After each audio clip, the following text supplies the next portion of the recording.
கடந்த 5 வருஷத்துல ஸ்டாலின் அவர்கள் பதவியேற்கும் போது கண்ணீர் சிந்தினார் துர்கா ஸ்டாலின். ஆனால் இந்த திமுக ஆட்சி காலத்தில் 5 வருஷமா தமிழக மக்களே, தமிழ்நாடே கண்ணீர் சிந்திச்சு. போதுண்டா சாமி அப்படின்னு நம்ம இருக்கும்போது விஜய் அவர்கள் களம் இறங்கினார். இவர் என்ன பண்ண போறார் நம்ம பார்க்கும்போது தரமான சம்பவத்தை பண்ணியிருக்கிறார். ஸ்டாலின் அவர்களை தோற்கடித்திருக்கிறார். அவருடைய சொந்த தொகுதி கொளத்தூர்ல தொடர்ச்சியா 3 முறை வெற்றி பெற்ற ஸ்டாலின் அவர்கள் இப்போது யாருன்னு தெரியாத ஒருத்தர்கிட்ட தோத்து போயிருக்கிறார். அப்படின்னா விஜய் செஞ்சது தரமான சம்பவம் இல்லையா? காசே கொடுக்காம தமிழ்நாட்டில் இந்த திராவிட கட்சிகளின் மத்தியில் வெற்றி பெற்றுள்ளார். அப்படின்னா இது தரமான சம்பவம் இல்லையா? பிரியாணி கொடுக்காம, கோட்ரு கொடுக்காம, கூட்டம் வந்தது அப்படின்னா 200 ரூபாய் காசு கொடுக்காம கூட்டம் வந்தது அப்படின்னா இது விஜய் அவர்கள் செய்த தரமான சம்பவம் இல்லையா? இதில் குறிப்பாக இவர் தமிழ்நாட்டில் உள்ள எல்லா மாவட்டத்துக்கும் போய் பிரச்சாரம் கூட செய்ய விடாம திமுக முட்டுக்கட்டை போட்டுது. இவர் மேலே அடுக்கடுக்காக பல புகார்களை, குற்றச்சாட்டுகளை முன் வச்சுது. இவர் ஒரு இடம் கேட்டால் பிரச்சாரம் பண்ணுறதுக்கு, கூட்டம் கூட்டுறதுக்கு கேட்டால் கொடுக்காம ஒரு முட்டுச்சந்தை கொடுத்து இவரை ஓரங்கட்ட பார்த்துது. இவர் வெற்றி பெறவே மாட்டார் அப்படின்னு சொல்லி தப்பு கணக்கு போட்டிருந்தது திமுக. மீண்டும் நாங்கள் தான் ஆட்சிக்கு வர போகிறோம் அப்படின்ற திமுர்லையும் தெனாவுட்லையும் எவ்வளோ வேணாலும் ஊழல் பண்ணலாம், எவ்வளோ வேண்டுமானாலும் தப்பு பண்ணலான்னு இருந்த திமுகவுக்கு தரமான பதிலடி கொடுத்து இருக்கிறார் விஜய் அவர்கள். இதில் குறிப்பாக நம்ம பார்க்கும்போது திமுகவை சேர்ந்த போஸ் வெங்கட் என்ற ஒரு நபர் சொல்லியிருந்தார், எந்த நாயை நிறுத்தினாலும் நாங்கள் வெற்றி பெற வைப்போம், வெற்றி பெறுவாங்க திமுக சார்பாக நிறுத்தினா அப்படின்னு சொல்லி காங்கிரஸை குறிப்பிட்டு தான் பேசியிருந்தார். ஆனால் அதை செஞ்சு காட்டினது விஜய் அவர்கள் தான். யாரை நிறுத்தினாலும் வெற்றி பெற முடியும் அப்படின்றத செஞ்சு காட்டியிருக்கிறார் விஜய். இதில் நம்ம குறிப்பாக பார்க்கும்போது அந்த தேர்தல் முடிவுகள் வெளிவந்த பிறகு தோத்து போன ஸ்டாலின் அவர்கள் அறிவாலயத்திலிருந்து வெளியேறும்போது கண்ணீர் விட்டுக்கிட்டு வெளியே போனார், அழுது புலம்பிட்டு போனார். அதை நீங்கள் பார்த்துருப்பீங்க. அது மட்டும் இல்லாமல் இதுவரை நீங்கள் வரலாற்றிலேயே பார்க்க முடியாத ஒரு சம்பவம் கொளத்தூரில் இப்போது தோத்து போன பிறகு ஜெயிச்ச பழம் போய் பார்க்கல. மழை வெள்ளம் வந்தப்போ ஃபோட்டோ ஷூட் எடுத்துக்கிறதுக்காக ஸ்டாலின் அவர்கள் போனார், உதயநிதி அவர்கள் போனார். ஆனால் இப்போது தோத்து போன பிறகு நன்றி சொல்ல போகிறாராம் ஸ்டாலின் அவர்கள். அப்போது மக்கள்லாம் அழுதாங்களாம். மக்கள் அழுகலை, மக்கள் சந்தோஷப்பட்டுட்டு இருக்காங்க. எப்படியோ திமுக ஆட்சி இல்லாமல் போச்சுடா அப்படின்னு சொல்லிட்டு.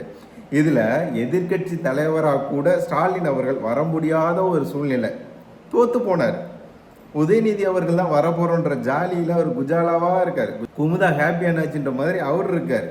ஆனால் சேகர் பாபு இருக்கார்ல, அவர் மேலே பரந்தாமன்ற திமுக நிர்வாகி ஒரு குற்றச்சாட்டு முன்வைக்கிறார். நீங்கள் சொன்னீங்கல்ல, நான் பார்த்துக்கிறேன் தலைவா அப்படின்னு சொன்னீங்கல்ல, அதுதான் இதுவா? இதுதான் அந்த லட்சணமா? ஸ்டாலின் அவர்கள் தோத்து போயிட்டாரு.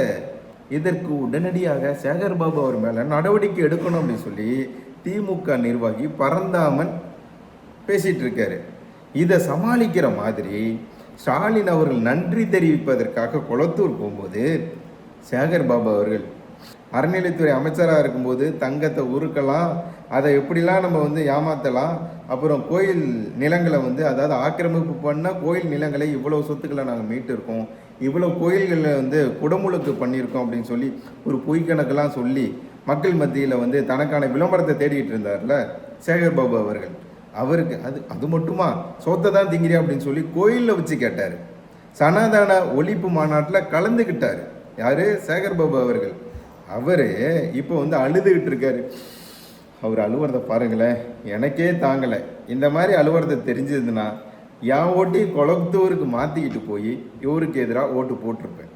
ஆனால் சேகர் பாபு போய் வெற்றி பெற வச்சுருக்காங்களே, அவங்கள என்ன சொல்கிறதுன்னு தெரியல. உதயநிதியை வெற்றி பெற வச்சுருக்காங்க, அவங்கள என்ன சொல்கிறதுன்னு தெரியல. தமிழக மக்களுக்கு நன்றியே இல்லைன்னா ஒரு சில சோத்துக்கு மாரடிக்கிற கூட்டம் ஒரு சில பேர்லாம் பேசிகிட்டு இருக்காங்க. எங்களால் தான் நீங்கள் ஐடி வேலையில் வேலை பார்த்துட்ருக்கீங்க, ஐடி கம்பெனி வந்ததுக்கே காரணம் நாங்கள் தான் அப்படின்னு இருக்காங்க. தமிழர்களுக்கு ரோசமான சூடு சொன்னெல்லாம் கொஞ்சம் அதிகம் தான் தம்பி. அதனால தான் இலங்கை தமிழர்கள் கொல்லப்பட்டதற்கு யார் காரணம்? அவனை இப்போ கண்ணீர் விட வச்சுருக்காங்களா? அது மட்டுமா, கள்ளக்குறிச்சியில் கள்ளச்சாராய மரணத்திற்கு யார் ஆட்சியில் இருந்தா? அவங்க இப்போ அழுவ வச்சுருக்கோமா? பெண்கள் முதியவர்கள்னு பாலியல் குற்றச்சாட்டுக்கு உள்ளாக்கப்படும் போது வேடிக்கை பார்த்துட்டு இருந்தது ஒரு அரசாங்கம், அவங்கள இப்போ அழ வச்சிருக்கிறோமா? குழந்தைகள் ரோட்டில் நம்ம பாதுகாப்பாக போக முடியல, 10 ரூபா சம்பாரித்து நிம்மதியாக சேர்த்து வைக்க முடியல, விலைவாசி உயர்வு எல்லாத்தையுமே ஏற்றி வச்சுது இந்த திமுக அரசாங்கம். முடிச்சு வச்சோமா? அந்த மாதிரி எல்லாத்தையும் முடிச்சு வச்சதுனால ஸ்டாலின் அவர்கள் நன்றி சொல்ல போன இடத்துல சேகர் பாபு அவர்கள் அழுதுட்டு இருக்கார். திமுகவே இப்போ இளவு வீடு மாதிரி ஆகிப்போச்சு. எல்லாருமே விழுந்து விழுந்து அழுதுட்டு இருக்காங்க. 5 வருஷத்துக்கு முன்னாடி வெற்றி பெறும்போது ஸ்டாலின் அவர்கள் மனைவி அழுதார். அதற்கு பிறகு ஒட்டுமொத்த தமிழ்நாடே அழுதது. கடங்கார மாநிலமாக திமுக மாற்றி வைத்தது. இலவசங்கள் சொன்னிச்சு, செய்யலை. தள்ளுபடி சொன்னிச்சு, செய்யலை. இளைஞர்களுக்கு வேலைவாய்ப்பு உருவாக்கவே இல்லை. போதைப்பொருள் புழக்கத்தையும் அதை கட்டுப்படுத்துவதற்கும் எந்த விதமான நடவடிக்கையுமே இந்த திமுக எடுக்கலை. அதுக்கெல்லாம் ஒட்டு மொத்தமாக சிங்கம் சிங்கிளாக தான் வரும் அப்படின்ற மாதிரி விஜய் வந்து தரமான சம்பவத்தை செஞ்சு முடிச்சிருக்கிறார். பாரம்பரிய கட்சியினால் திமுக தோற்கப்படலை. புதுசாக கட்சி ஆரம்பித்த ஒருத்தர் கூட்டணியே இல்லாமல் காசு கொடுக்காம பல எதிர்ப்புகளுக்கு மத்தியில் இந்த வரலாற்று சம்பவத்தை பண்ணியிருக்கிறார். இதில் தோற்று போனது ஸ்டாலின் மட்டும் இல்லை, திமுக மட்டும் இல்லை, திமுக அமைச்சரவையில் இருந்த முக்கிய அமைச்சர்கள் 14 நபர்களுக்கு மேலே தோற்று போயிட்டாங்க. இதில் என்ன வெக்கக்கேடு அப்படின்னா 2வது இடம் இல்லை, 3வது இடத்துக்குலாம் போயிருக்கிறாங்க. இதுக்கும் மேலே 10,000 ஓட்டுக்கு கம்மியாக வாங்கி சில பேர் தோற்று போயிருக்கிறாங்க. அதாவது 10,000 ஓட்டு டிஃப்ரென்ஸில் தோற்று போயிருக்கிறாங்க. இதெல்லாம் நம்ம பார்க்கும்போது ரொம்ப வேதனையாக இருக்குது. இதெல்லாம் நினைக்கும்போது எனக்கே கொஞ்சம் கண்ணீர் விடலான்னு தோணுது. ஆனால் பச்சை தமிழனாக இருந்தால் இதை நினைக்கும் போது சந்தோஷப்படணும்ல. அதுதான் இதில் மேலும் என்ன அப்படின்னா, ஸ்டாலின் அவர்கள் ராஜினாமா செய்துவிட்டார். இனி அவர் முதல்வர் கிடையாது. விஜய் அவர்கள் சிஎம்மாக பொறுப்பேற்க போகிறார். இதில் என்ன அப்படின்னா, பாரத பிரதமர் நரேந்திர மோடி அவர்கள் விஜய் அவர்களுக்கு வாழ்த்து தெரிவித்தார். விஜய் அவர்களும் பதிலுக்கு இப்போது வாழ்த்து தெரிவித்த பாரத பிரதமர் நரேந்திர மோடி அவர்களுக்கு நன்றி தெரிவித்திருக்கிறார். மேலும் விஜய் அவர்கள் என்ன குறிப்பிட்டிருக்காருன்னா, தமிழக மக்களின் வாழ்விலும் முன்னேற்றத்திலும் நாங்கள் அதிகமான கவனத்தை செலுத்துவோம். இதற்கு மத்திய அரசு ஆதரவு தர வேண்டும் அப்படின்னு சொல்லி, ஆதரவை எதிர்நோக்கி உள்ளோம் அப்படின்னு சொல்லி விஜய் அவர்கள் குறிப்பிட்டிருக்கிறார். விஜய் அவர்கள் தேசியத்தின் பக்கம் இருக்கிறார். தமிழகத்தில் இருந்த அரசியல் வெற்றிடத்தை அண்ணாமலை அவர்கள் நிரப்புவார் நம்ம எதிர்பார்க்கும் போது பல சூழ்ச்சியின் காரணமாக அண்ணாமலை அவர்கள் இந்த தேர்தலில் போட்டியிடலை, என்னமோ தெரியல, என்ன நடந்தது அப்படின்றது தெரியல.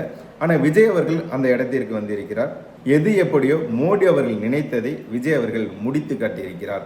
திமுக ஆட்சியில் இருக்கக்கூடாது, அதற்காக நாங்கள் எந்த எல்லைக்கும் போக தயார் அப்படின்னு சொல்லி பாஜக இருந்தாங்க. தேசிய பாஜக நினைத்தது அதை விஜய் அவர்கள் முடித்திருக்கிறார். அதனால்தான் பாரத பிரதமர் நரேந்திர மோடி அவர்களை வாழ்த்து தெரிவித்திருக்கிறார்.